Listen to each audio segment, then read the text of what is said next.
Bora lá, sexto bloco do nosso curso. E aí vamos continuar firme no acidente de trabalho.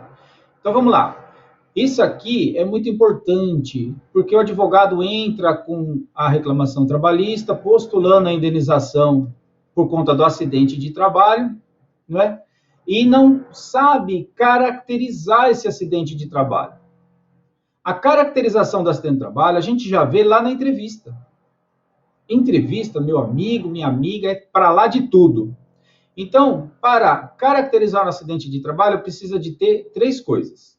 Um fato que gerou o acidente, um prejuízo da ocorrência do acidente e o nexo com o trabalho. Esse fato recebe o nome técnico de causalidade. Qual é a causalidade? Qual é o fato? O fato que ocorreu, o empregado caiu do andaime. Beleza, esse é um fato, esse é um fato. Esse fato não pode ter participação do empregado. Então, assim, o empregado caiu, mas por quê? Porque ele foi desleixado, ele não tomou cuidado. Quem está falando isso? A testemunha da reclamada. E a reclamada ainda junta lá uma advertência que não é a primeira vez que ele se desatentou às normas de medicina e segurança do trabalho. Que o técnico de segurança do trabalho já havia orientado ele, que ao entrar na construtora, ele passou na semana de integração e sabia o modo certo de fazer. Então, é um empregado que não obedece. Tudo isso você tem que conversar na entrevista e saber quem é a pérola, para que pérola que você está advogando, né? Então, você tem que ter bem ciência disso. Se tiver participação do empregado, já pode reduzir a indenização pela metade. Por conta do quê? Culpa concorrente. Se entender que a culpa é exclusiva do empregado, aí já era, né? Não há que se falar em indenização. Isso tudo é uma briga dentro do processo. Então vamos lá. Caracterização do acidente tem que ter um fato que se chama causalidade. Tem que ser por acaso. Não pode ser provocado pelo empregado. Não pode ter participação do empregado. Nem direta, nem indiretamente. Pelos motivos que a gente acabou de expor. Depois disso, esse acidente tem que ter um infortúnio. Esse acidente, que é um infortúnio, ele tem que ter o quê? Um prejuízo. Que prejuízo? Que a gente já falou. Tem que ter lesão corporal ou perturbação funcional. Se não tiver, meu amigo, é um acidente de trabalho que vai dar lá um benefício previdenciário, mas contra o empregador tem que ter lesão. E a lesão tem que ser bárbara e tem que dar redução de capacidade de trabalho para valer, ou então tem que gerar logo a morte do trabalhador. Muito bem. Então tem que ter um fato que não tenha participação do empregado, e esse fato tem que gerar um prejuízo para esse empregado, lesão corporal ou perturbação funcional, as doenças.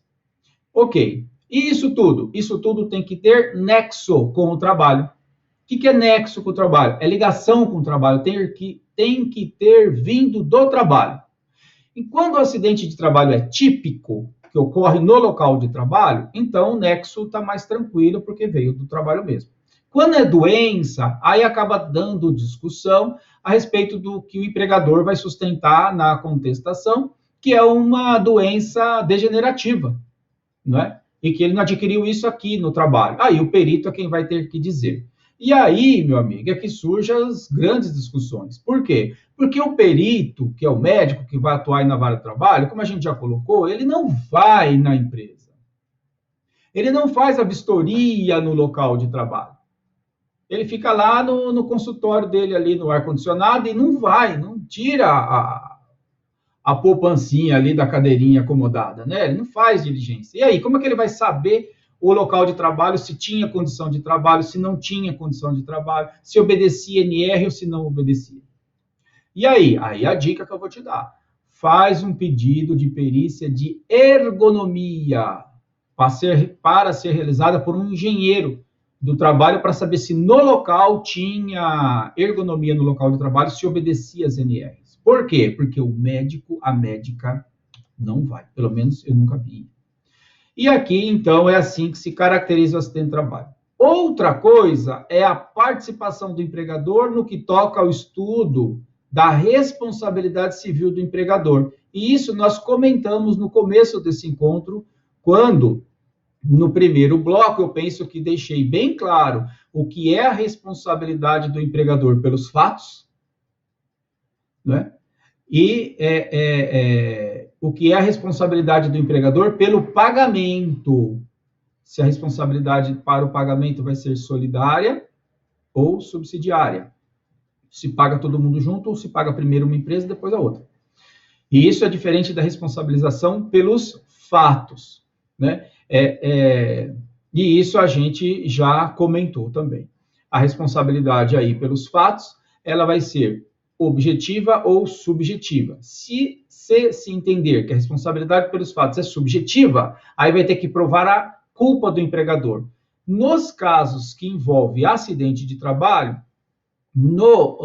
da construção civil, aí eu penso que a responsabilidade do empregador é objetiva, tá? Para a gente trabalhar em cima de julgados do TST nesse sentido. Por conta do quê? Por conta de que é uma atividade, construção civil é uma atividade que coloca o trabalhador em risco mais acentuado do que outras atividades, como, por exemplo, do comércio, da educação. O risco do empregado sofrer um acidente na construção civil é mais elevado do que nas atividades comuns, o que demonstra, então, o que leva a entender que a responsabilidade do empregador na construção civil é objetiva, afastando, portanto, a prova do elemento subjetivo, que é a culpa.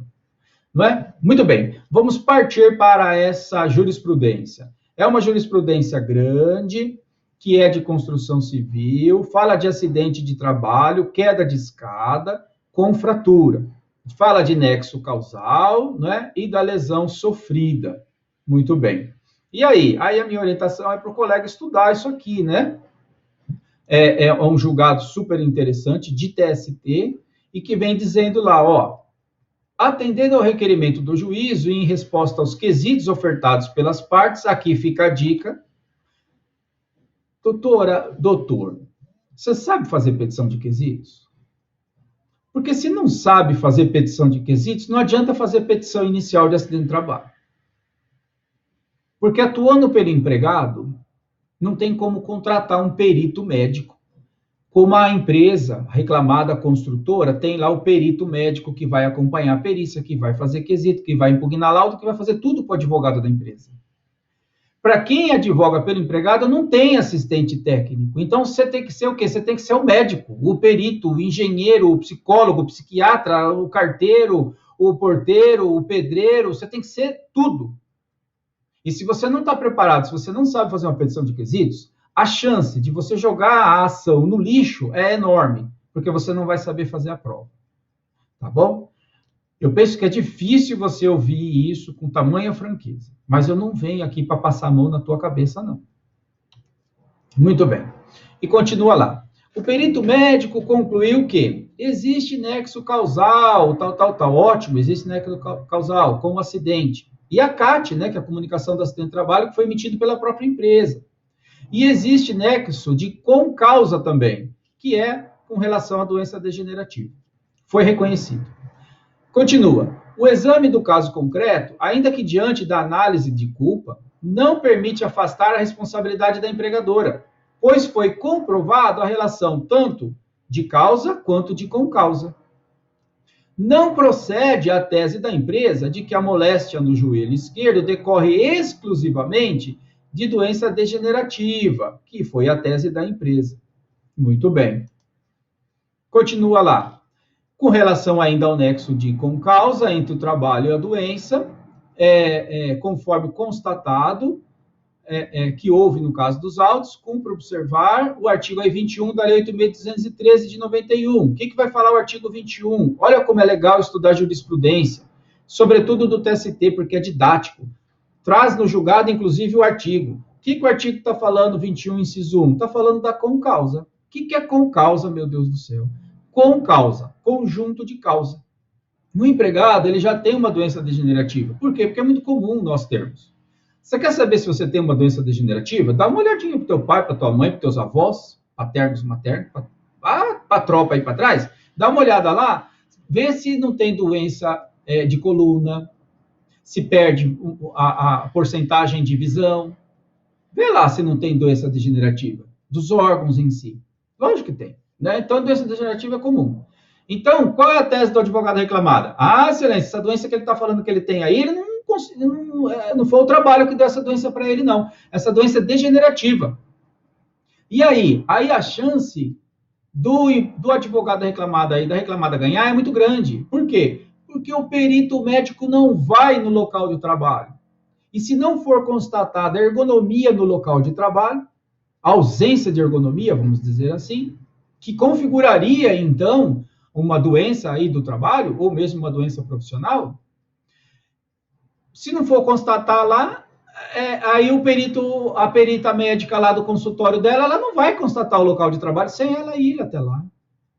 Né? O que ela é? Mãe de Ná agora, médica? Ela não tem como saber, ela tem que ir lá, mas não vão. Né? Em flagrante desobediência à resolução do Conselho de Medicina, Federal de Medicina. Mas, enfim.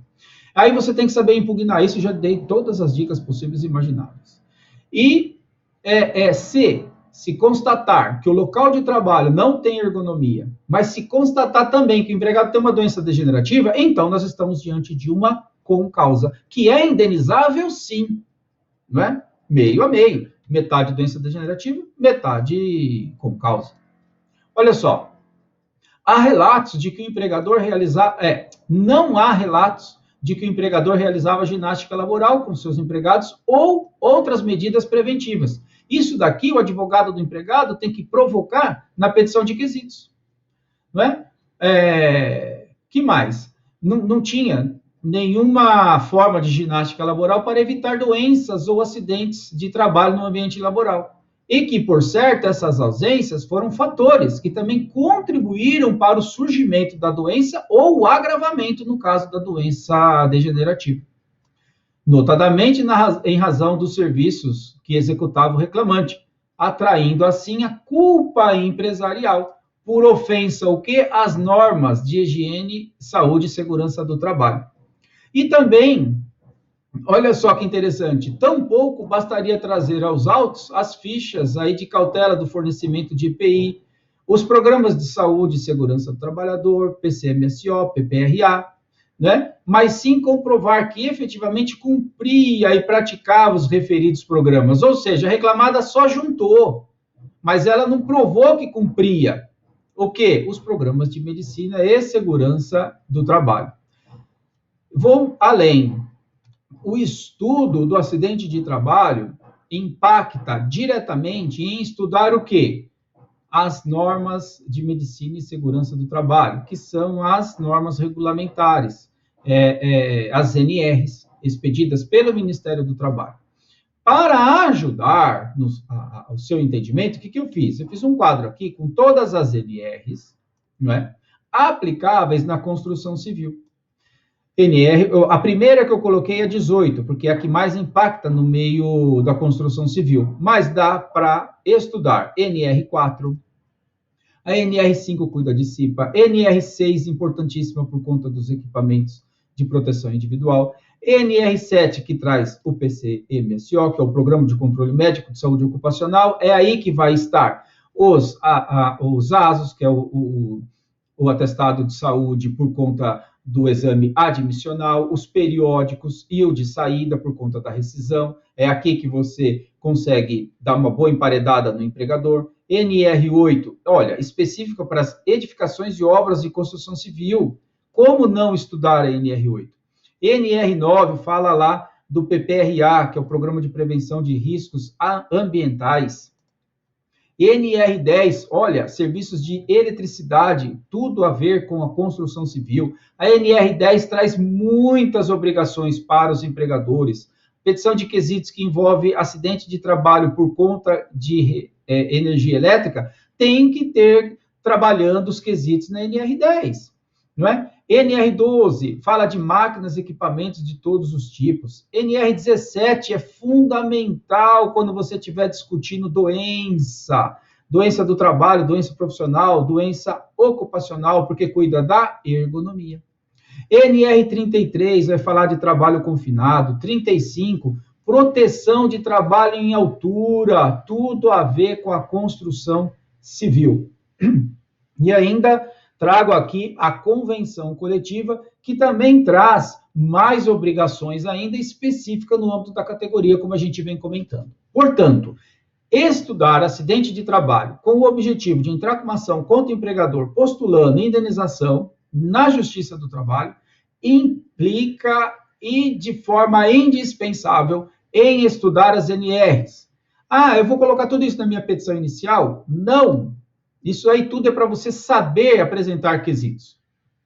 Canso de ver petição de quesitos com 3, 4, 5, 6 quesitos. Pergunta assim: ô seu perito, descreva o local de trabalho. Isso aí já vem no laudo. Ô seu perito, que time que o reclamante torce? Sabe, essas perguntas, uns quesitos que não levam ninguém a lugar nenhum. Que quesito que é esse aí? Essas porcaria que tem nas mídias aí. Entra na internet, pega qualquer lixo para cumprir o prazo. Isso aí não vai levar ninguém a lugar nenhum. A peça de quesitos é o divisor de águas no processo que envolve acidente de trabalho. É hora de você fazer a prova. Se anula laudo por conta das respostas do quesito ou por não ter sido respondidos. Então é aí que está o pulo do gato. Como coloco, né? É evidente que nesse encontro não dá para a gente explorar o acidente de trabalho. Tem um curso específico para isso. E eu não estou vendendo o curso aqui. Este curso que você adquiriu, ele é de quê? Construção civil. Então, eu estou comentando tudo que tem na construção civil. Mas não tenho como te dar um curso, por exemplo, de responsabilidade civil do empregador, de um curso de jornada de trabalho integral, um curso de acidente de trabalho, um curso de periculosidade, de insalubridade, né, de acúmulo de função. Não é esse o foco, né? O foco aqui é um curso de construção civil, os aspectos que se discute nesse tipo de ação. Não formar o advogado, né? É evidente, né? Basta a gente olhar e ver o quanto que nós temos que estudar para alcançar formação, né? E aqui, sem dúvida, vale muito a faculdade legal por conta dos valores, né, que nós pagamos nos cursos. Imagina quantas pós-graduações que tem aí, social. Nossa, você paga uma parcelinha lá e tem um curso, não é? Então, é extremamente significativo o quanto a gente tem que estudar, o quanto é difícil advogar. Quer ver um exemplo? Olha só, você vai entrar com uma ação dessa daí de acidente de trabalho contra o empregador. Você sabe o que você tem que pedir? Vamos supor que o empregado perdeu a perna. O que você vai pedir? Tem pedidos de natureza patrimonial e de natureza extra-patrimonial. Ou seja, material e moral. Por exemplo, no material você vai pedir o pensionamento, que eu já falei bastante. Mas tem os danos emergentes. Dano emergente é o quê? É o período que ele ficou recebendo benefício previdenciário, mas não recebeu salário. Ah, eu posso pedir? Por que não? Quantos julgados nesse sentido? Ensina isso aí. Que mais que eu posso pedir? Ainda na indenização material, o dano emergente. O que é dano emergente? É um dano que emergiu do acidente. O empregado perdeu a perna? Perdeu. Ela está usando o que agora? Prótese. Quem vai pagar essa prótese? Caríssimo. Tem prótese de 500 mil reais, mais. Ainda mais se você perdeu a perna. Quanto que custa uma prótese? Fazer orçamento. Quem tem que pagar? O empregador. Se entender que a culpa do acidente de trabalho foi do empregador. Que não teve participação do empregado. Não é? Olha aí, quantos desdobramentos. Você está pronto para advogar nesse meio? Olha, o outro empregado se tornou cadeirante. Então teve que alterar toda a estrutura da casa dele para entrar cadeira de roda. Quem tem que pagar isso daí? O empregador, isso é dano emergente. Quem tem que comprar cadeira de roda? Quem tem que arrumar o banheiro para esse camarada tomar banho agora? Tudo isso daí é empregador. O empregado pode ir pagando isso daí, se ele puder? Pode. E depois ele cobra na ação. A maioria dos advogados nem enxerga que deveria ter cobrado isso, passa batido. Então, olha quanta coisa. Do lado da indenização moral, tem o dano moral propriamente dito, que é de natureza in re ipsa. O que é isso? Não precisa provar dor. O próprio fato de ter perdido o braço já revela dano moral. O dano estético. Porque é um braço. Não tem dano estético aí? Evidente que tem. Então tem que pedir o dano estético. Mas tem que saber pedir. Tem que saber indicar valor. Tem que saber fazer o pedido certo, determinado, e tem que saber indicar o valor sem limitar a pretensão. Não é mole, não. Você está pensando que advogar é o quê? Vamos lá para a convenção coletiva, vamos ver o que, de repente, essa convenção coletiva tem de interessante voltado para o acidente de trabalho. Olha só, a contratada não poderá alegar, em hipótese alguma, o desconhecimento a respeito da segurança e higiene do trabalho, que são as NRs, né? Tem que fornecer gratuitamente os equipamentos de proteção individual. E aí? Aí você sabe quais são os equipamentos de proteção individual que determinado empregado tem que ter? Que determinada função exige? Eu não sei. Por quê? Porque, meu amigo, você acha que dá para saber? Não dá. Mas a internet sabe. Então, na entrevista com o empregado, você coloca lá, escuta, o que você fazia? Ah, eu era ajudante, não sei do que, eu era pedreiro, eu era carpinteiro, eu era mestre de obras, eu era isso, eu era aquilo, beleza. EPI, mestre de obras. Então vai sair os EPI lá. Mostra para ele, escuta, deixa eu receber esse aqui, esse aqui, esse aqui. Ele olha na tela e fala, ah, doutor, esse aqui eu recebia. Esse aqui eu nunca vi, doutor. Que negócio é esse aqui? Aí você vai ver, você também não sabe. Não precisa falar para o empregado que você não sabe, seu cliente. Mas você vai, né, vai aprendendo. E com isso você vai ganhando fôlego, não é? E vai se tornando um profissional. No meu curso do Super Formação do Advogado Trabalhista, tem um módulo lá só mostrando como fazer entrevista. Se você achou que essa dica já foi legal, você imagina o curso em si, então. Continua lá, ó. A contratada tem dever de fiscalizar, não é? Se está usando equipamento de proteção individual. Então, ela não tem só a obrigação de fornecer e fornecer de forma gratuita. Ela tem que fiscalizar, né? Olha só, tem que promover treinamento periódico e instrução correta quanto ao uso de EPI. Então, isso daqui é uma pergunta que você pode fazer lá nos quesitos. Você tem fundamento na convenção coletiva também. Qualquer funcionário da contratada, ao ser admitido, deverá, além de se submeter ao exame médico admissional, frequentar obrigatoriamente curso admissional de prevenção contra acidente de trabalho. Então, é uma pergunta boa para você fazer na audiência. Ó, a dica que eu vou te dar agora. Na audiência, você pergunta para o preposto lá. Ô, seu preposto, o reclamante fez o curso lá, aí para você ser bem ligeiro, você usa exatamente os termos da convenção. Você fala assim, olha, o reclamante fez o curso de prevenção contra acidente de trabalho? Muitas vezes é capaz até do juiz, porque tem juiz que não gosta de muita pergunta não, é capaz de juiz falar assim, doutor, de onde você tirou isso aí? Ué, você não está na convenção. Né? Como eu não posso perguntar? Porque tem juiz que não deixa você perguntar, que ele fala, onde está isso aí? Então, isso aí está na convenção. Está dentro do contexto que eu trabalhei na petição inicial. Né? E aí? Aí, de repente, o preposto fala, fez o curso lá aonde que foi feito esse curso? Porque, lógico, o preposto não é besta. O preposto é uma pessoa extremamente treinada para estar lá para depor. Né? Sobretudo se o advogado da reclamada estiver prestando um pouco de atenção no serviço dele, né? Aí o preposto vai falar, lógico, fez o curso lá, admissional, ele fez o curso de trabalho. Ótimo, ele fez aonde? Ah, ele fez lá na empresa mesmo. Com quem? Ué, fez com o técnico de segurança do trabalho. Ah, tá certo. Foi emitido algum certificado, alguma coisa, né? Não tem certificado. Então, será que fez esse curso?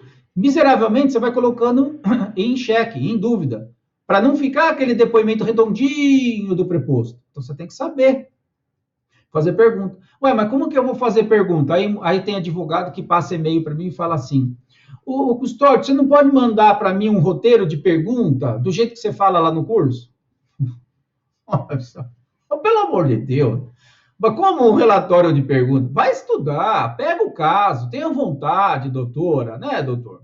Pega lá na inicial, vê o que foi falado na contestação, se teve prova, muito provavelmente a instrução ficou mais para frente dentro do processo, se prepara para a audiência, entregue-se ao seu processo, né? Enxergue no reclamante, por exemplo, como você gostaria de ser atendido? Não precisa falar mais nada.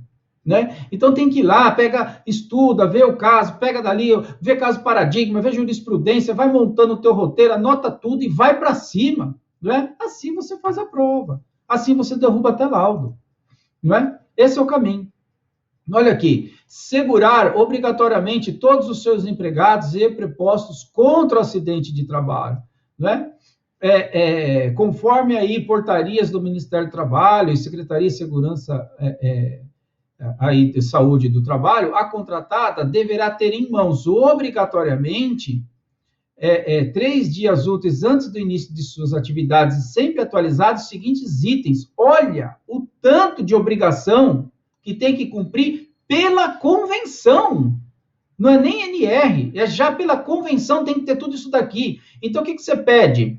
Olha, lá na petição inicial, pede, nos termos do 396 do CPC, que eu já dei a dica, pede para a reclamada juntar o quê? A ficha de registro do empregado, o ASO, o treinamento. Olha, ainda remete aqui a NR18, vai lá na NR18, abre, estuda a NR18, a NR7, a NR9, todas as dicas que eu já dei, né? Pede para juntar o PCMSO, o PPRA, aí você estuda quando a reclamada juntar para ver se ela cumpria tudo, faz pergunta de quesitos em cima do PPRA, do PCMSO para saber se era cumprido, e assim vai embora, meu amigo. Olha quanta informação tem aqui, né? Olha só, é obrigatória a apresentação da contratada junto ao SESMIT, que é o Serviço Especializado aí, Medicina e Segurança do Trabalho. Todas as obrigações que a gente tem que saber interpretar, não só as NRs, como a CCT. Eu estou aqui trazendo todas as dicas, né? No caso de omissão aí do acima exposto, em quaisquer hipóteses, as empresas contratantes, que são as construtoras no âmbito da categoria, dessa convenção, responderão subsidiariamente pelas obrigações trabalhistas e previdenciárias dos empregados, inclusive pelo presente cumprimento da convenção. Então, veja, é obrigação atrás de obrigação. Por que é importante estudar a convenção coletiva? Olha, traz complementação para benefício previdenciário. Que mais? Seguro de vida. O empregador tem que contratar o seguro de vida, tem os valores aqui, ó, para contratação de seguro de vida. Se o empregado sofreu um acidente de trabalho, você pode cobrar esse seguro de vida também, né? O empregador vai ter que demonstrar que contratou, e se contratou, tem como acionar esse seguro para receber esse valor. Esses valores do seguro que o empregador é obrigado a contratar por conta da convenção coletiva, ele empregador, não pode descontar, pedir a compensação com eventual condenação lá na reclamação trabalhista, são distintas, basta fazer uma pesquisa jurisprudencial que você já vai ver que não é possível compensar, nem mesmo se o empregador contratou uma seguradora para proteger os seus trabalhadores e o prêmio lá, o seguro que ele vai receber, ele empregado que sofreu acidente de trabalho, o empregador não poderá compensar com eventual condenação, nem compensar com benefício previdenciário. A indenização aqui é responsabilidade civil do empregador, que não é compensável com nenhuma forma de seguro, não é? Por quê? Porque o empregador não pode, por meio de um seguro, afastar a responsabilidade dele, ok? E aí envolve pesquisa jurisprudencial. Esse é o caminho. Muito bem. E ainda trazendo indenização aí por conta de morte ou invalidez permanente. Agora eu digo para você, você sabe o que dói? Dá vontade de chorar, dá vontade de falar para o trabalhador, meu amigo, processa teu advogado, porque isso aí não é advogado também, isso é para perder a carteira, advogado aí também, né? O empregado sofre um acidente de trabalho significativo, muitas vezes morre, o dependente é que vem te procurar para você entrar com a ação, o advogado vai lá, pega o modelo de não sei da onde, não sabe o que está fazendo, mete a cara lá, eu estou começando no exercício da advocacia, eu não sei, e daí que você não sabe? Tua responsabilidade na sua primeira ação e na última ação da sua vida é a mesma, você é advogado. Não tem essa desculpa, porque eu não sei e aí eu acabo com a vida dos outros. Né? Então, cuidado.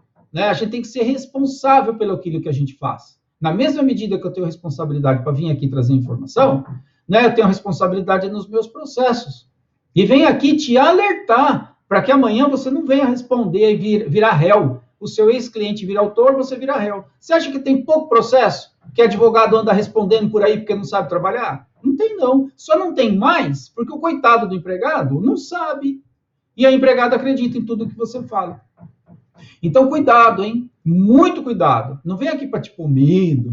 Não, vem aqui para te orientar. Falando para você como eu falaria para qualquer colega que viesse me procurar. Por exemplo, nas minhas consultorias. Presto consultoria para os colegas. sempre dentro desse contexto, orientando, deixando claro, né? E aí, à medida em que a gente vai trabalhando junto, os colegas vão vendo, falando, nossa, Gustavo, eu nunca imaginava um negócio desse. Então, olha aí, olha a convenção coletiva. Eu estou aqui me esforçando ao máximo, abrindo todas as portas possíveis e imagináveis. Agora, quem vai fazer o seu pezinho adentrar nesse mundo e andar e enxergar o que tem dentro dessa porta que foi aberta, depende da sua vontade, não é? Eu faço todo o possível e imaginável para que isso dê certo, mas não está só na minha mão.